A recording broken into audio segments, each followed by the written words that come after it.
Assalamualaikum warahmatullahi wabarakatuh. Selamat berjumpa dengan Bimbel Pak Tomo pada pembahasan soal logika atau refreshing.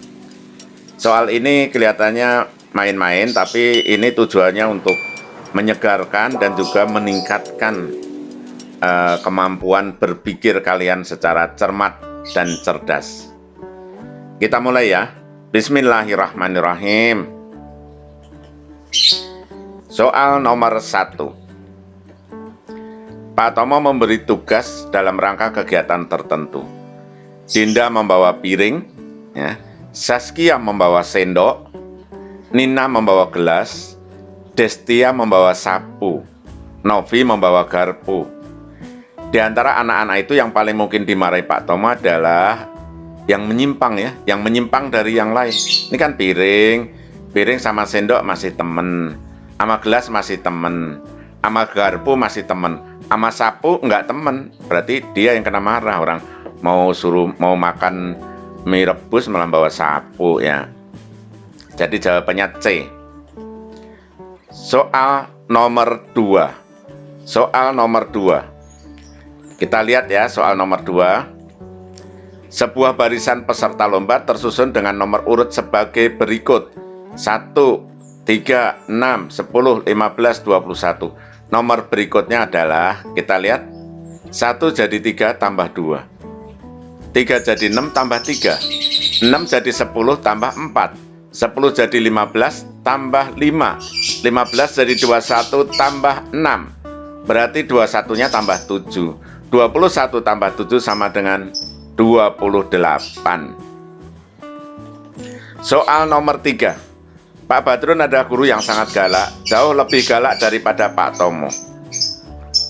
Sebagai guru yang sangat galak, setiap mengajar Pak Badrun selalu nyari-nyari kesalahan muridnya, menghukum murid, marah-marah, yang selalu yaitu berpakaian. Kadang rapi, kadang enggak, yang jelas selalu berpakaian. Bayangin aja kalau guru galak marah-marah tapi dia tidak berpakaian. Pasti muridnya ribut, nggak bisa tenang ya. Pasti ada yang teriak-teriak, Pak pakai baju dulu gitu ya. Jadi Pak Badrun setiap mengajar selalu berpakaian. Walaupun galak, selalu berpakaian ya. Nomor 4. Mobil Abil lebih cepat dari mobil Budi ya. Mobil Charlie lebih cepat dari mobil Abil, tapi lebih lambat daripada Dodi. Berarti pada kalah semua sama Dodi ya. Enip lebih cepat daripada Budi, tapi masih kalah dibandingkan dengan Abil, berarti sama Dodi juga kalah. Sedangkan mobil Abil itu kecepatannya hampir menyamai mobil Farhan. Tidak ada yang mengalahkan Dodi. Berarti paling cepat yaitu mobil siapa ini? Dodi ya, Dodi paling cepat ya.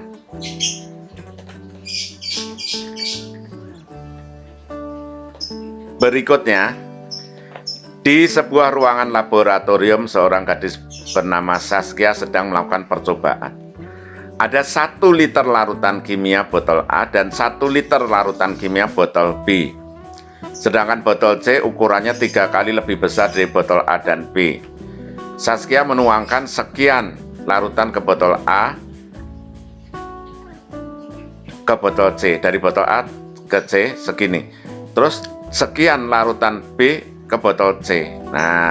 Tiba-tiba perutnya agak mual lalu ke toilet. Ditinggal ke toilet, masuklah bernama Destia.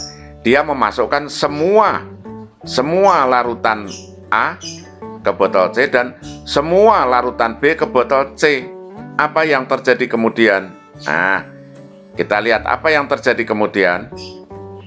Tadi kan botol A seliter, botol B seliter, dimasukkan ke botol C semua sama Destia. Ya udah, tetap aja jumlah larutan botol A dan B sama. Kalau ada yang jawab ini salah ya, terjadi reaksi kimia, memang apa orang cuman air garam sama air gula ya. Jadi jawabannya A, jumlahnya sama karena sama-sama 1 liter. Nomor 6. Di sebuah kebun binatang, seorang dokter hewan diserai tanggung jawab pengawasan terhadap unggas. Unggasnya dimerahin. Nah, Di kebun binatang itu terdapat 5 ekor zebra, 4 ekor gajah, 2 ekor cendrawasih, 10 rusa, dan ratusan ekor cicak. Jumlah binatang di kebun binatang yang harus diawasi dokter itu adalah, kan suruhnya unggas. Unggasnya cuman ini, unggasnya cuman burung. Jadi jawabnya 2. Nomor 7. Tia pandai melukis dan bernyanyi, serta menyukai matematika. Dila menyukai matematika, IPS, dan IPA, serta rajin mengaji. Budi pandai berhitung, IPA, IPS, tapi kurang suka minum susu. Sedangkan Mutia selalu mengikuti ulangan harian dan testing. Testing itu apa ya? Kayak UTS gitu ya. Serta mengikuti les pelajaran tambahan semua pelajaran. Anak yang mungkin paling bagus nilai rapotnya adalah ya anak yang pandai. Jadi jawabannya Budi.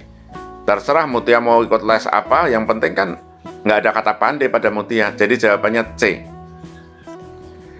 Nomor 8. Sepertiga gaji Pak Doni diberikan kepada 3 orang anaknya dengan bagian yang sama. Sepertiga gaji dibagi 3 anaknya, udah sepertiga bagi 3. Jadi jawabnya 1/9.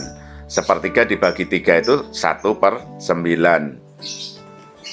Nomor 9.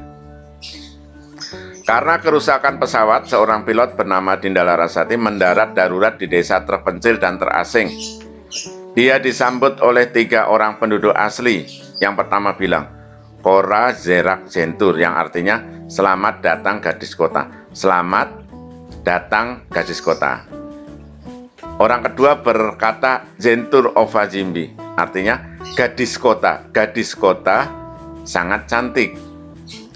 Orang ketiga berkata Kora Zerak Jimbi, yang artinya selamat datang cantik. Selamat datang cantik. Nah, kata yang berarti gadis kota adalah, ini nggak ada kata kotanya ya, berarti kotanya Zentur. Jadi jawabannya B ya. Nah, baca berulang-ulang coba. Nomor 10. Orang yang tidak bisa diganggu oleh setan adalah orang yang ikhlas ya. Di Al-Quran ada, Allah berfirman, dan engkau boleh menggoda siapa saja, tapi kamu tidak akan bisa menggoda orang yang ikhlas. Bagaimana orang yang mengaji? Orang yang mengaji bisa digoda. Dia mungkin nggak mau mencuri, nggak mau korupsi, tapi dia orang yang sering mengaji bisa digoda oleh setan dengan membuat hatinya sombong, merasa lebih ngerti agama daripada orang lain. Terus sinis sama orang yang suka ngerokok, dia sinis, merasa bahwa orang yang suka ngerokok dia bakalan masuk neraka, sedangkan dia yang rajin mengaji mungkin merasa masuk surga. Gitu, itu setannya menggodanya begitu. Terus ini, orang yang banyak mempunyai hafalan doa mengusir setan dan bisa memasukkan setan ke dalam botol. Oh, setan nggak bisa dimasukkan ke dalam botol. Setan itu adanya di dalam hati, nggak bisa masukin botol. Kalau yang bisa dimasukin botol itu nggak tahu apa itu. Mungkin jin, mungkin semut bisa dimasukin botol. Setan nggak bisa dimasukin botol. Setan itu selalu berada di dalam hati. Yang wah yang jawab sih kebangetan ini. Orang yang seperti Pak Tomo, soalnya kalau marah, wah enggak Lin, Pak Tomo baik sih, nggak kayak gini. Ini sekali lagi ya. Hanya orang yang ikhlas yang bisa bebas dari setan. Ustadz, Ustadz bisa diganggu setan. Ustadz tuh nggak nyuri, nggak mau nyuri, mungkin nggak mau nyolong, nggak mau. Tapi godaan Ustadz dari setan itu adalah Ustadz bisa merasa lebih baik daripada orang lain. Itulah godaan yang berbahaya bagi Ustadz ya. Jadi Ustadz biar bebas dari setan ya harus ikhlas. Harus ikhlas, dianggap nggak pintar agama, ikhlas. Dianggap sama aja kayak orang lain, ikhlas. Datang nggak disambut dengan dengan orang cium tangan, ikhlas. Orang-orang lupa cium tangan, lupa menyapa, ikhlas. Nah itu baru Ustadz yang bebas dari setan.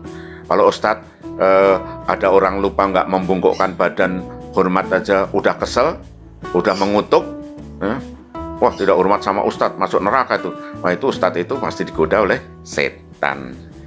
Ya, sampai sini dulu pembahasan tentang logika ya. Jangan sebel sama soal logika, karena logika itu bikin kamu menjadi Das. Assalamualaikum warahmatullahi wabarakatuh.